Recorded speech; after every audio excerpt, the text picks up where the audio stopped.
घरात भाजीला काय नसेल तर पटकन अशी होणारी ही अख्खा मसुराची भाजी 1-2 तास पाण्यात भिजत टाकली की भाजी करायला तयार. मस्तपैकी कडकडीत तेलामध्ये टाकलेलं मोहरी, जिरं, कढीपत्ता, लसूण, कांद्याची फोडणी, हिंग, त्यावर मसाले, छान असे परतलेला टोमॅटो यांची एक खमंग फोडणी भाजीला उतरली की चव अगदी भन्नाट लागते. सोबत वाफाळता गरमागरम भात असेल तर त्याची चवच वेगळी असते. असो, पण आपण माणसं किती विचित्र आहोत ना. खरं सांगायचं तर आपण हॉटेलमध्ये जातो तेव्हा अगदी घरचं जेवण एक्सपेक्ट करतो. आपण माथेरानसारखे हिल स्टेशनवर वगैरे फिरायला गेलो की चुलीवरची भाकरी पण आपण मागतो खायसाठी आणि तिकडे अवेलेबलसुद्धा असते.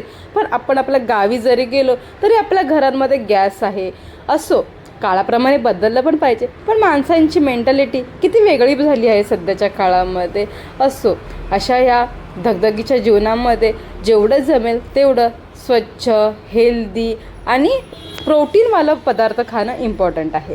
चला, तुम्हीही अशीच भाजी बनवा, झटपट पटकन होणाऱ्या, सोबत भात किंवा चपाती, जेणेकरून ते फास्ट फूडसारखं जंक फूड हे सर्व खाणं टाळलं जाईल. चला, भेटूया अशाच रेसिपींसोबत, नवीन विषयासोबत, नवीन व्हिडिओमध्ये. Bye bye. आणि हो, चॅनलला पटकन लाईक, शेअर आणि सबस्क्राईब नक्की करा. बाय.